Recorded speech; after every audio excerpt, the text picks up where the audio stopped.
Well, I'm back to filming book reviews, and I'm going to try to get back to a regular schedule of this. And as many of you might have seen in my recent update, I'm fighting the good fight against disinformation now. Had to take a little bit different direction because I understand the corrosive effect that misinformation or disinformation has on society, and I'm here to fight it. And it's important to note that it's not a matter of something being right or factual or things like that. Sometimes objective truth can lead to a lot of bad places. So sometimes we have to ask ourselves even bigger questions than, is this factual? Is this truthful? We have to ask ourselves, what could this lead us into a place mentally that could be bad? Wrong think. And that's a term that a lot of people associate with things like the book 1984 and all that. But it really has its place in modern society where we really do have to watch ourselves that we don't slip into a mode of thinking that is potentially destructive. Now, I was at an antique store the other day and I found, just what do you know, I found this book about child abuse. And it was kind of a weird thing. I was actually obviously not book shopping and saw this one little booth at this antique store, had some books, started looking through them and found this. This is Hidden Victims, The Sexual Abuse of Children by Robert L. Geiser. And I looked this guy up. It looks like he has departed this plane. But this is, in the past, I've reviewed a lot of literature about ritual abuse topics and things like that, and a lot of suppressed memory, multiple personality disorder, a lot of that phenomenon that's typically related to sadistic child abuse. Well, this is a much better book. With the direction I'm going now, trying to kind of steer people back into the right lane, this is a much better book. Now, this does address a lot of abuse topics that are pretty sobering to read, but it ends on a lighter note because he points out that boy prostitution, he has a whole chapter in here about, well, I say a whole chapter on prostitution, but specifically boy prostitution. He talks about how that, mercifully, really isn't that big of a deal. In fact, a lot of kids just grow out of it. It's just kind of a phase they're going through. So now a conspiracy theorist. Now this is where my approach is now very different than what I would have taken a year ago. Is a conspiracy theorist would look at that section on boy prostitution and want very badly to check this guy's browser history.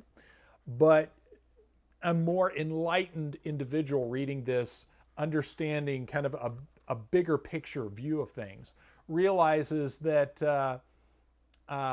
a lot of people are just blowing this out of proportion. So some of those documentaries out there like Boys for Sale and things like that obviously are very wrong-headed efforts at upending the child prostitution problem.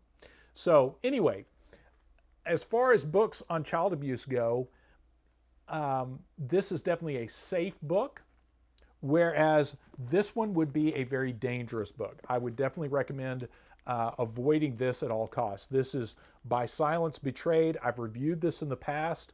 This might be over in the members section. I can't remember for sure. But again, a lot of facts, but facts that could lead you to have very bad thoughts, very upsetting thoughts, and nobody wants that. So By Silence Betrayed is one I would recommend avoiding because it goes into a lot of the stuff about the McMartin preschool case, how basically shows you that a lot of the evidence looks like the case was thrown by the prosecutor, which in hindsight was probably a good thing because of the satanic panic. But he presents all of that in a light that would really make you a very suspicious person.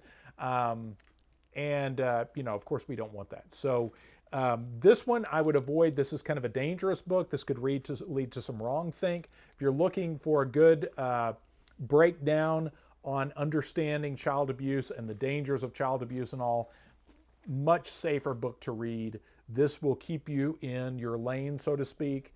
And again, it's always heartwarming to know that childhood prostitution, especially boy prostitution, it typically has a happy ending. So there you go. So anyway, there's a current review for you, and I'm going to try to keep going in that vein because again, I realized because of the state of things with YouTube, YouTube is trying to help us out, trying to help us save us from ourselves. Sometimes we need that. And I'm here to fight in that battle against misinformation. So when I find books like this that are going to lead you astray, I'm going to point them out to you because I saw this the other day in Half Price Books in Dallas, the big store off Northwest Highway. And I walked right around it. Don't get this. So there you go. And last but not least, before I close the video, I do have the channel set up so you could join my fight against disinformation. I have 3 different levels that you could join at: the enabler level, the accessory, and of course the accomplice level. So if you want to join me in my fight against disinformation, I can help you find which books to avoid and the dangerous places that you want to avoid as well. And I'll be covering all of that on this channel. And again, doing much deeper dive, so to speak, in the members section. So thanks for watching.